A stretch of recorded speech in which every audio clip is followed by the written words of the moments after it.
Greetings and welcome to Middle-earth Vision. I hope everyone's having a good day or good evening, depending on when you're watching this. Yes,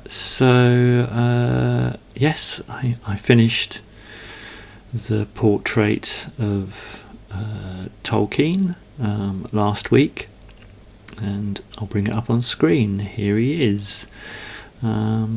It just took a few more hours to finish him off, but I'm pretty pleased with him.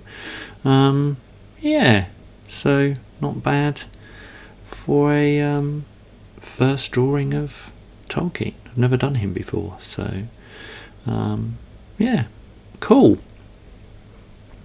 So this week I've decided to draw Gandalf. I did mention in the last video that it was a toss-up between Aragorn and Gandalf. A couple of people commented that they'd like to see Gandalf being drawn. Someone also commented and said they'd like to see Tom Bombadil, which is, that would be a good one to do as well. So watch this space. So, as I've said, these are my interpretations of how I think, in my mind's eye, the characters of Tolkien look, based on the descriptions of Tolkien himself. And yes, this is the second attempt at videoing this, because, as you can notice on the screen, I'm tracing the original sketch I did of Gandalf. I set the video camera up and I was busily drawing away for about 20 minutes when after I finished I noticed I obviously didn't press play hard enough and didn't record it, so great. But so from the initial sketch, I thought I'd just clean it up by tracing over what I did originally, so that's what I'm doing now. So this version of Gandalf is going to be slightly different to the way Gandalf is normally depicted in illustration, or how he was depicted in Peter Jackson's films. I think the version of Gandalf that we all know and love was probably his look is, especially in the films, is very much based on the work of Alan Lee, who's he's probably the sort of de facto go-to Middle-earth illustrator out there. He illustrates quite a lot of Tolkien publications, along with another artist called John Howe, who depicts him quite similar. In fact, both artists, John Howe and Alan Lee, worked extensively on the Lord of the Rings trilogy. Their styles are quite similar. I think Alan Lee is a bit more finer in his technique. He uses a lot of watercolour in a sort of very classical, almost Victorian style, and he's just mind-bogglingly incredible. So yes, the Gandalf we know and love has definitely been popularised by Alan Lee and John Howe in how he looks. I mean, even previous to Alan Lee and John Howe, Gandalf's always been depicted as having a long, great beard, and a pointed hat. All the tropes. But interestingly, Tolkien's vision for Gandalf was slightly different. That's really, really interesting, and this came to light with a book that came out in 2021 called The Nature of Middle-earth. And there's a chapter in that particular book which goes on to describe how the various characters look as far as Tolkien's concerned. One of the factors about Aragorn is that he's beardless. He is never depicted with as unshaven. In fact, his distant relatives in the past, the Númenóreans, never had beards. They were 7 foot apparently, beardless, because they had elven blood mingled with them as a race. So this is quite interesting. Gandalf, the way Tolkien saw him in his mind's eye, was that he didn't have a moustache. He just had a long flowing beard.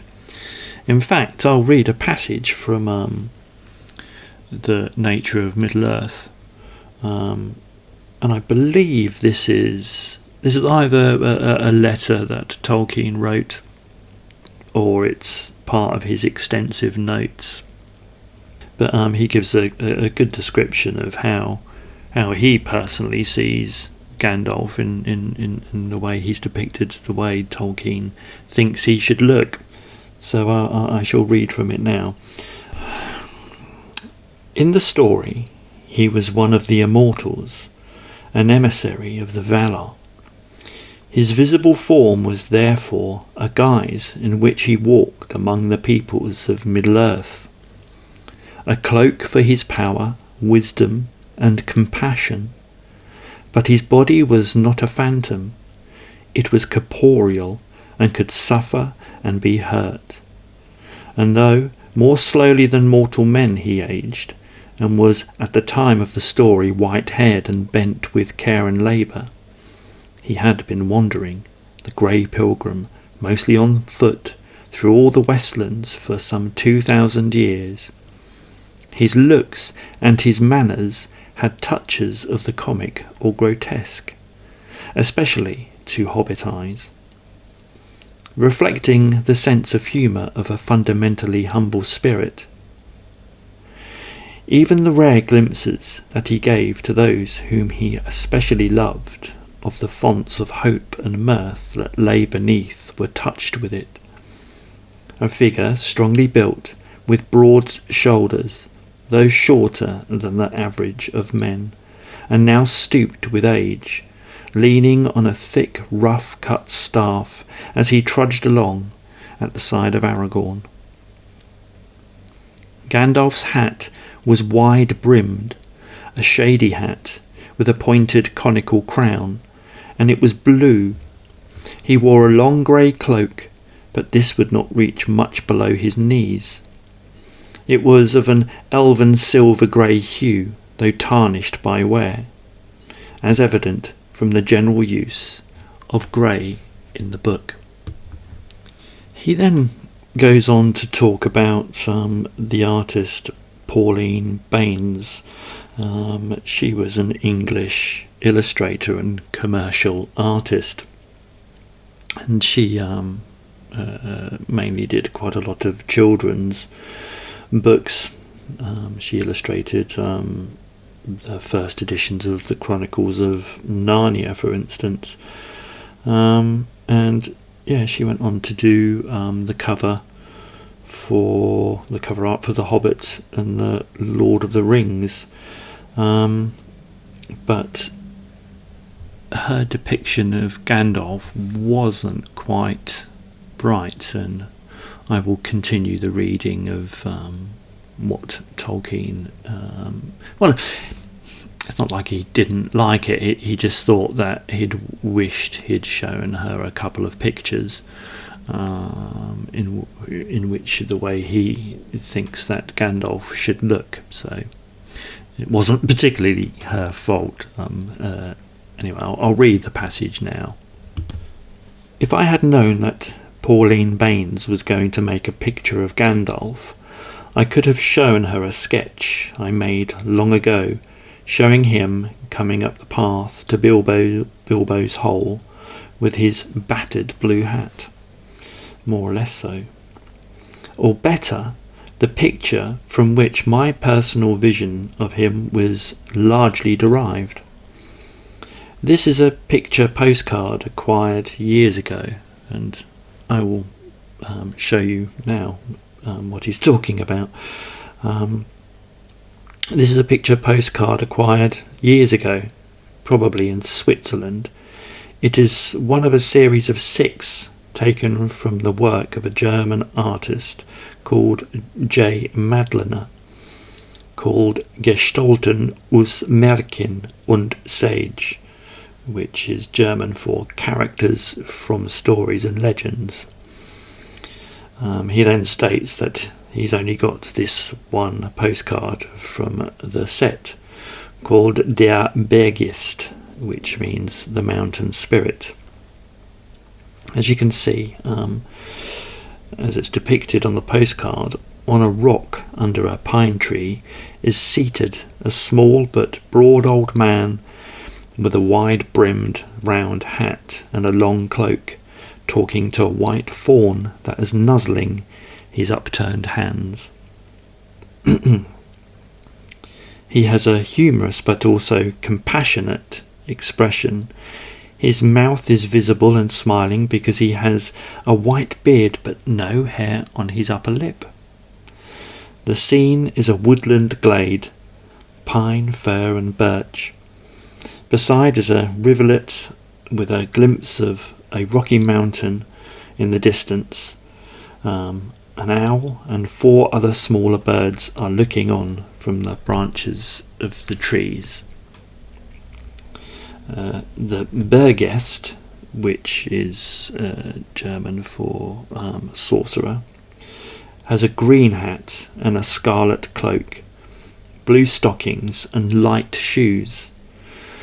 I altered the colours of the hat and the cloak to suit Gandalf, a wanderer in the wild, but I have no doubt that when at ease in a house he wore light blue stockings and shoes.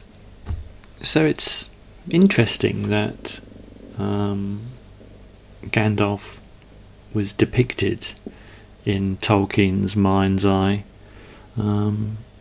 based on the postcard by Josef Madlener. It's interesting. I wondered if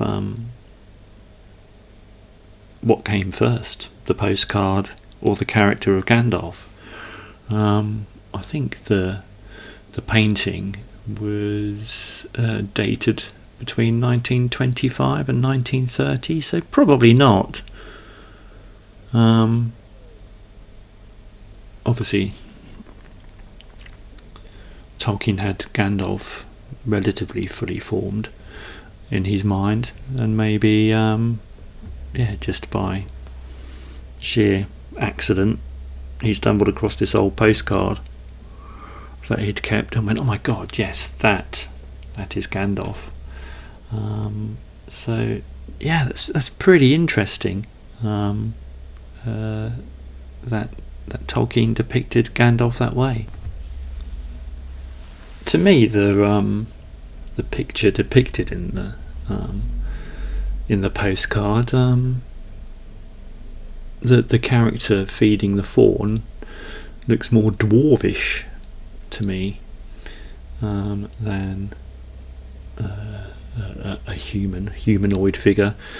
I mean, Gandalf wasn't strictly human; he was a spirit, wasn't he? But he looks a lot more. Looks more dwarvish. A lot more. He does look like a wanderer, but he certainly doesn't look like he could take on a Balrog in the mines of Moria. It's quite comedic, and I just love the little shoes and blue stockings that he wears. And yeah, I just love the way that how Tolkien thought, yeah, that's the way Gandalf relaxes when he's in a house. Let's smoke the pipe, get a pipe on the go, and get these nice soft shoes and blue stockings and kick back. I love it. It's fantastic. So that's how I'm going to depict Gandalf. He's going to be, no moustache. He's going to just have a big long chin beard. And also his hat is very pointed. It's quite erect and standing up. And the depictions of the Gandalf we know and love, the shape of the hat is it is normally bent at the top, isn't it? Although Gandalf did state that it is battered. I'll try and depict that the best way I can in the drawing. Gandalf also seems to be depicted as a bit more mischievous and cheeky in the way he looks. So I'll try and bring that across into the drawing as well. That's what I'm going to do. I'll start inking him up. I'll do like a sort of broad discussion and history of Gandalf when I start laying down the ink, hopefully in the next week or so. Watch this space. And we'll see you next week. In fact, I can probably show you what the initial sketch that I did last week. That's what I originally did before I found out that the camera wasn't switched on, but hey ho. So yes, I'll see you all later. Cheers. Bye.